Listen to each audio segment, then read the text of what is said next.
Hey everybody, welcome back. We are here to look at another Kindle sample, trying to cut down that pile that will never get cut down. And today we are looking at this book, Jewish Space Lasers by Michael Rothschild, no relation. This is a book written, kind of inspired by, in 2018, Georgia Representative Marjorie Taylor Greene, in talking about some wildfires that had broken out, suggested that the wildfires may have been started by lasers from space. Now, I want to make it very clear, for the purpose of intellectual honesty, Representative Greene never put the words Jewish and space lasers together. She did not do that.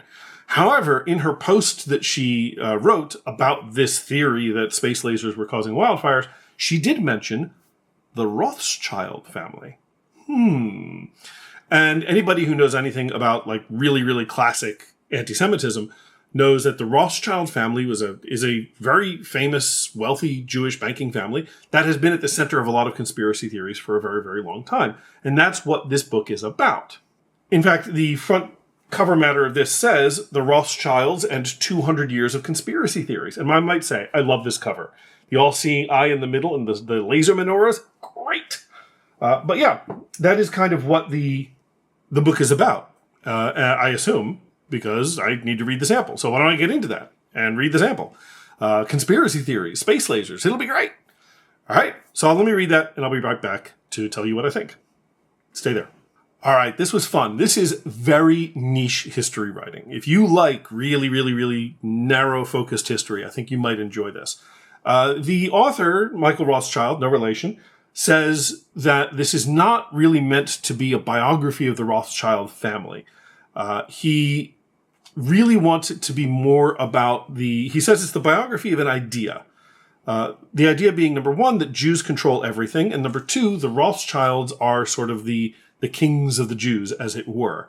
And he starts it off with an anecdote about a woman named Anna de Rothschild, who in fairly recent years was able to gain entry into a lot of these sort of Republican higher-ups. She's able to get to Mar-a-Lago. She's able to talk to a bunch of really important people, get money for investments, and things like that. And it turns out there is no Anna de Rothschild. This woman does not exist. In fact, she was faking it. She was a con artist who was in deep with the Russian mob. Not somewhere you ever want to be. But the question was, well, why, of all of the names that she could have chosen for herself to do her scam, why the Rothschilds, and why did it work? That is a really interesting question. And it seems like that is the genesis of this book. Why, what is it about the Rothschild name that brings out so many ideas, so much mystique, so many conspiracy theories and things like that? So he writes that the Rothschild family, in fact, did not agree to interviews for this book. And the reason why kind of makes sense. He said that they would have to spend all of their time trying to prove a negative, right? Can the Rothschild family prove they did not start the U.S. Civil War? Can they prove that they did not cause the downfall of Napoleon at Waterloo? Can they prove that they did not, start the Depression in 1929? Whatever. And I kind of get that. So he's using a lot of publicly available sources to write this story.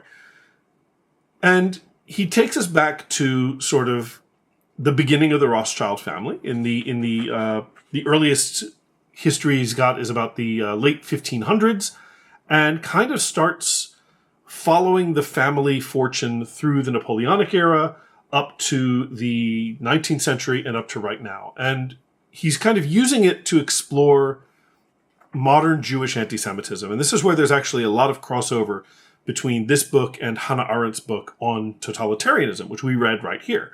And the idea being that so many kind of nobles or noble houses or kingdoms in Europe would have Jewish bankers and Jewish financiers kind of running the money for the country. The reason being that Christians were not supposed to lend money because that's usury and that's a sin, but the Jewish people were able to do that. So they would have what was known as a court Jew, which is, I hate even saying that word, but it's in the book. And this is the person who is in the unenviable position of controlling the money.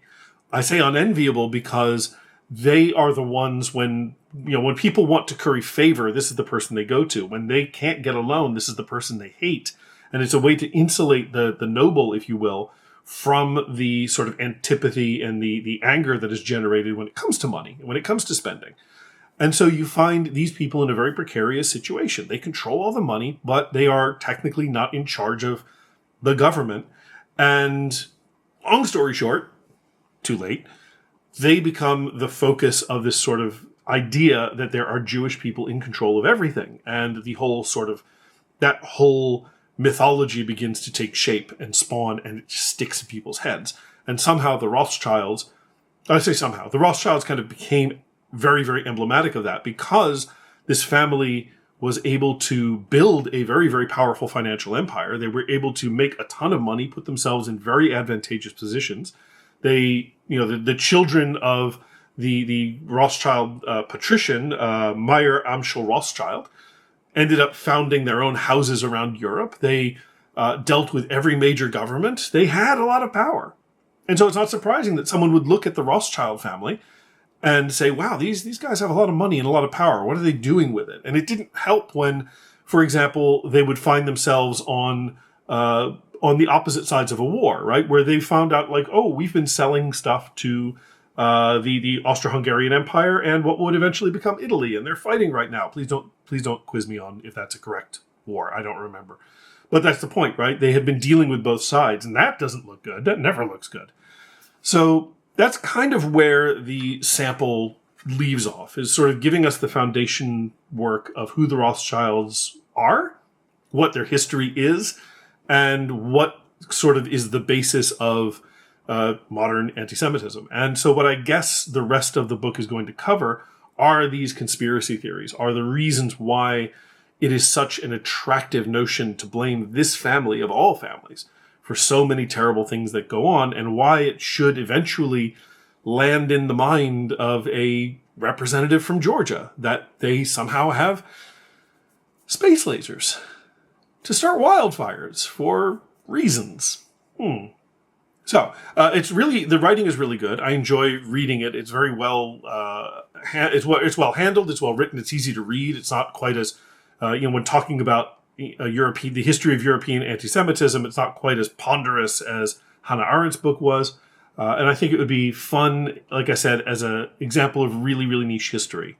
It would be a lot of fun, right? Because one very, very specific thing. And those are sometimes the most fun things to read about. So if you have any thoughts about this, if you have read this book, or if you have read other books about the Rothschilds, if you are a Rothschild, I would love to hear from you. I know you try to keep your privacy, and I totally respect that, but if you want to drop a comment, that's cool.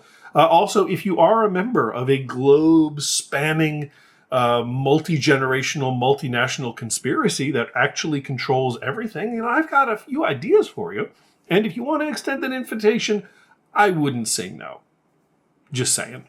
So, that's about it. If you got any ideas, leave a comment. If you want to, please subscribe. I'd appreciate that. But in the meantime, thank you for stopping by. I always appreciate it when you do. And I'll see you for the next video, all right? Stay well.